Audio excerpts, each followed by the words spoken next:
আশা করি সবাই ভালো আছেন। আমি আজকে মাংস রান্না করব। এই তো মাংস নিচ্ছি, আদা রসুন পরিমাণ মতো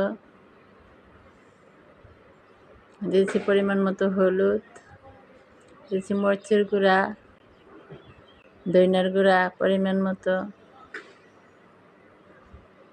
সরষের তেল দিয়ে ভালোভাবে মেখে নিব। মাংস রেখে দিচ্ছি। একটা কড়াইতে তেল দিচ্ছি পরিমাণ মতো, দিয়েছি তেজপাতা আর গোটা দারচিনি, এলাচ, আলু আর পেঁয়াজ দিলে কাঁচামরিচ কয়েকটা একটু ভেজে নিব, একটু হলুদ একটু লবণ দিয়ে।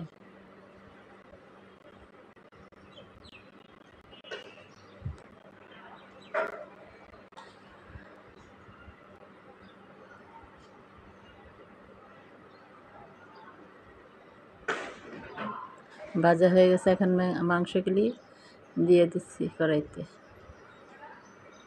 এখন ভালোভাবে কষিয়ে নিব।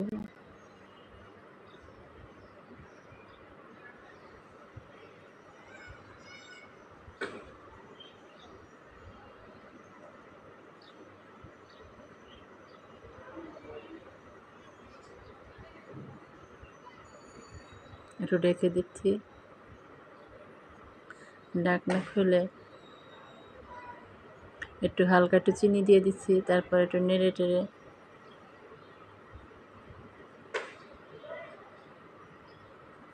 মাংস আমার কষানো হয়ে গেছে। এখন পরিমাণ মতো জল দিয়ে দিচ্ছি।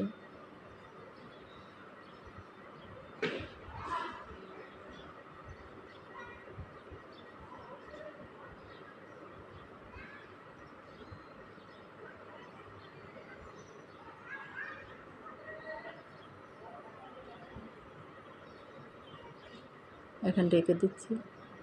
ঢাকনা খুলে একটু জিরার গুঁড়া পরিমাণ মতো দিয়ে দিচ্ছি। আবার একটু ঢাকনা দিয়ে